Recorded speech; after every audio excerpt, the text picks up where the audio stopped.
제가 이제 매화 그림, 양귀비 이런 것들을 그릴 때였어요. 종이 부조 위에다 그릴 때인데 어떤 분이 그렇게 써놨더라고요. 나는 지금 굉장히 힘들다. 근데 이곳에 오면 행복하다. 이곳에 벌써 3번째다. 미술의 목적이 바로 그것이었구나.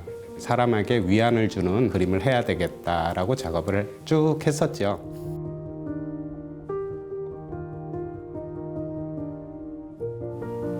교감과 사색을 통해서 삶의 지표를 찾으려고 노력하는 작가 조광기입니다.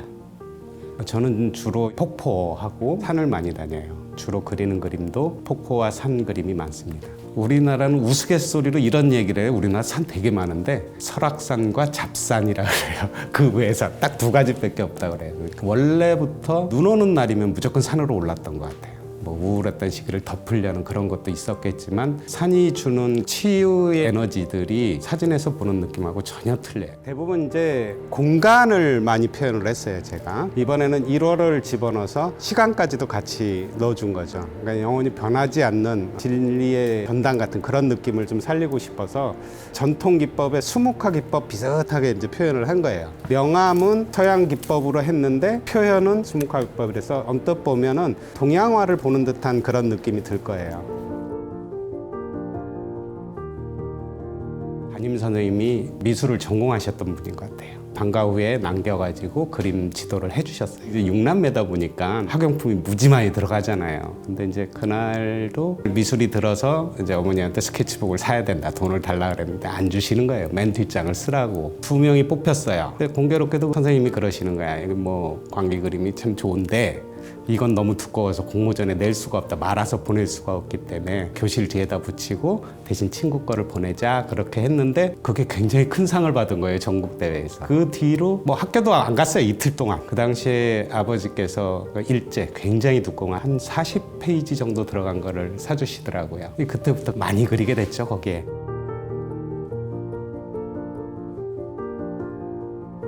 나를 뭘로 보여줄 것인가를 제일 많이 고민하는데 저는 이제 동양 철학 중에 기사상에 대해서 공부를 많이 했었어요. 보이지 않는 기라는 것을 그림을 통해서 좀 보여주고 싶어서 형상화시키는 작업을 많이 했던 것 같아요. 아무래도 이제 기운을 담는 그림이기 때문에 뭐 옥상 같은 데다 큰 캔버스 천 전부 다 깔아놓고 마대자루에 먹물 묻혀갖고 뛰어다니고 그랬던 것 같아요. 저는 그 행위 자체가 에너지를 이제 그림 속에 넣는 거고 또 그것이 말라가면서 생기는 그 우연까지도 교감이다라고 생각을 했던 것 같아요. 폭포를 그리게 만든 그림이 하나 있어요. 상선약수라 그래서 폭포만 가지고 전시를 했는데 보통 제가 그 당시에는 한 작품을 하는데 시간이 되게 오래 걸려요. 종이를 다 붙여서 마르고 마른 뒤에 물감을 얹고 다시 또 긁어내고 또 만지고 술을 한 잔 마시고 그 빈 캔버스를 이렇게 노려보고 있는데 마침 물감도 이제 개놓은 게 있고 무의식적으로 들어갔어요. 무의식적으로 들어가서 붓을 딱 묻혀서 막 한 번에 그렸는데 다 그려놓고 나니까 8분도 안 걸린 거예요.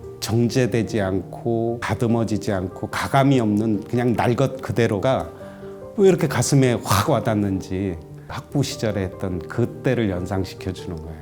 푸른색이라는 거는 이제 암흑, 밤이라 그러죠. 밤에서 모든 색으로 다시 태어나는 그 순간이 푸른색이거든요. 첫 색이라 그러죠. 나의 첫 출발도 그거와 같은 거예요. 남을 위한 그림, 어줍지 않게 뭐 남의 거를 빌려서 앵무새처럼 이렇게 했던 그런 거에서 벗어나서 내가 직접 체험하고 내가 느꼈던 그리고 지금 현재가 가장 중요하다라는 개념을 담아주는 색이지요.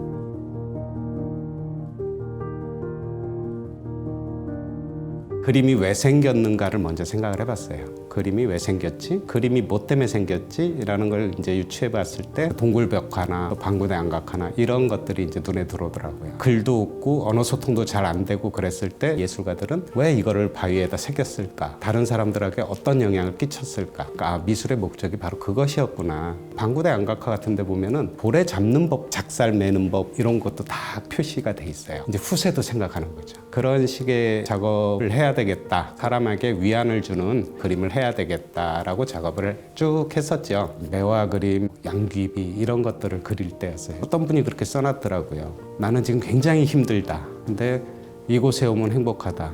이곳에 벌써 3번째다. 라는 그런 글을 써놨을 때 제가 가서 보고서 아주 울컥했어요. 내가 그림 그리는 이유가 바로 이거다. 이 한 사람을 위해서 내가 전시를 한 거구나. 되게 만족스러웠던 그런 때가 있었어요. 일상생활을 하면서 하늘에 뭐가 있는지를 한 번도 본 적이 없어요. 술을 먹고 택시를 탔는데 백밀러에 달이 보이는 거예요. 내가 십몇 년 동안 달을 한 번도 못 봤구나. 나를 위한 그림을 이제 그리기 시작해야 되겠다라는 생각을 하게 되는 거죠. 10손가락 깨물어서 안 아픈 손가락은 없죠. 근데 개인전을 끝나기 이틀 전에 세월호가 터졌어요. 모든 우리 어른들이 다 마찬가지였지만 죄의식을 가졌잖아요. 아무것도 못 하겠더라고. 진짜 아무것도, 그림이고 뭐고 아무것도, 맨날 술만 먹고 해줄 수 있는 게 아무것도 없는데 영혼들을 위로하는 그림을 그려야 되겠다. 천도화를 그렸어요. 그걸 하고 나서 비로소 제가 붓을 잡을 수 있게 되더라고요. 그들을 위로한다고 했는데 오히려 나를 치유한 그런 계기가 됐던 그림인 것 같아요. 내 안으로 좀 들어가고 싶어요. 그 전까지는 남을 의식한 그림이었죠. 지금은 그게 중요한 게 아니라는 생각이 들어요. 내가 행복하지 못하면 내가 그린 그림이 다른 사람한테 행복을 줄 수가 없기 때문에 내가 나를 치유하는 그림이 더 먼저다라는 생각을 했어요. 제가 더 흥겹고 재밌게 놀 수 있는 그림을 그려야 되겠다. 심 안으로 보는 그림이 나올 것 같아요.